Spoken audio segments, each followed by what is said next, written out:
नमस्कार दोस्तों, आज मैं सीईटी को लेकर कुछ सवाल थे जो बहुत से लोगों के बीच में संशय बना हुआ था, उनको लेकर आज मैं पंचकूला आया था।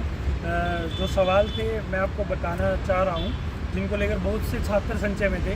सबसे पहला सवाल था नो जॉब सर्टिफिकेट में जो इनकम का इशू था कि तहसीलदार साइन नहीं कर रहे हैं, तो इसको लेकर के मैंने आज टेक्निकल टीम से HSSC में बात करी है।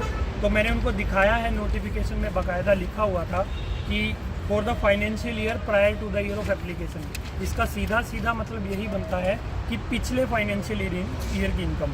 परंतु जब छात्र तहसीलदार से साइन करवाने के लिए जाते हैं तो वो आज की फैमिली आईडी की इनकम देकर उनको मना कर देते हैं। तो मैंने इस बात को लेकर काफ़ी बार पूछा टेक्निकल टीम से कि जब इस पर साफ लिखा हुआ है प्रायर फाइनेंशियल ईयर, तो टेक्निकल टीम ने भी मुझे यही जवाब दिया है कि हम 1 अप्रैल 2022 से लेकर 31 मार्च 2023 तक की इनकम को ही देखेंगे। जो आज आपकी इनकम है उससे हमारा कोई मतलब नहीं है। आप तहसीलदार से साइन करवाएं, वो आपकी मर्जी है कि आप उसको कैसे कन्विंस करते हैं।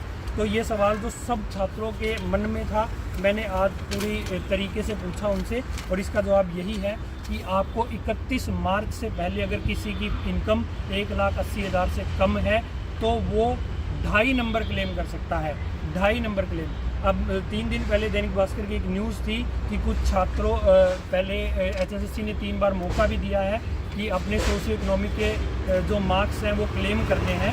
तो कुछ बच्चों ने 2 फरवरी से लेकर 15 मार्च तक जो मौका दिया गया था, उसमें से 1 लाख लोगों ने अपने नंबर क्लेम किए हैं। 1,68,000 लोगों ने उनको कंफर्म नहीं किया है। तो वो 5 नंबर के लिए क्लेम था जो छात्रों को मिलेगा। ठीक है।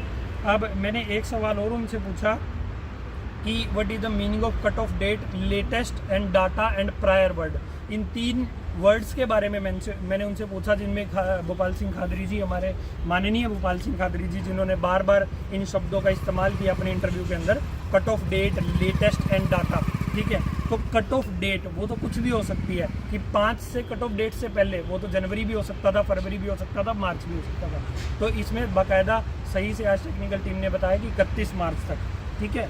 अब एक और इशू आ रहा था कुछ बच्चों का कि फादरलेस का जो सर्टिफिकेट है वो नया अपलोड करना है या ओल्ड अपलोड करना है। देखिए, अगर किसी के पिताजी डिसीज हो चुके हैं, दिवंगत हो चुके हैं, तो वो लोग अपना फादरलेस का सर्टिफिकेट जो उन्होंने पहले अपलोड किया था वो कर सकते हैं। पर जब तक आपके पास मौका है, आप नए फॉर्मेट का फादरलेस का सर्टिफिकेट अपलोड करें, क्योंकि उसके अंदर नंबरदार और 2 गवाह के साइन भी चाहिए। ठीक है। EWS नया लगाना है या ओल्ड लगाना है, अभी टेक्निकल टीम ने मुझे बताया है कि EWS का हमने मांगा ही नहीं है।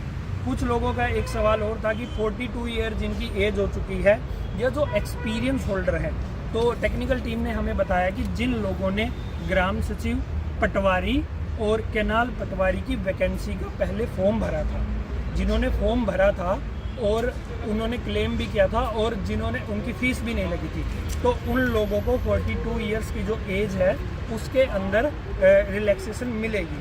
ठीक है। मेरा एक और सवाल था फॉरेस्ट रेंज ऑफिसर और डिप्टी रेंजर, इनका एक ग्रुप इशू है। तो मैंने इनसे सवाल किया था कि जब ये एक ही विभाग की भर्ती हैं तो इनको एक ही ग्रुप में क्यों नहीं लिया जाता, तो एक ही तरह के सिलेबस से इनका पेपर क्यों नहीं हो सकता। तो इस बात पर मुझे टेक्निकल टीम ने कोई सेटिस्फैक्ट्री आंसर नहीं दिया।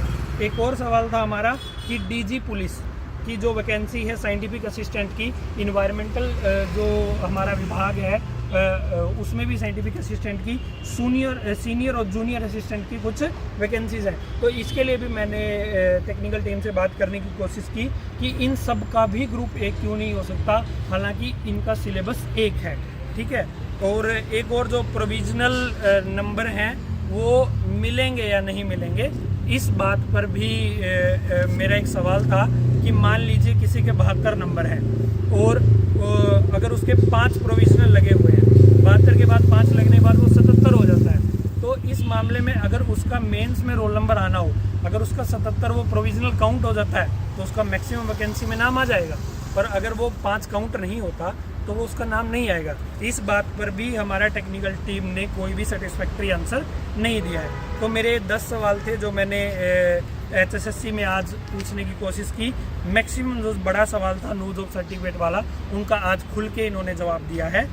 और ये 42 ईयर जो एज वाला केस है, इसका भी कल नोटिस निकाल देंगे, इन्होंने ऐसा बोला है।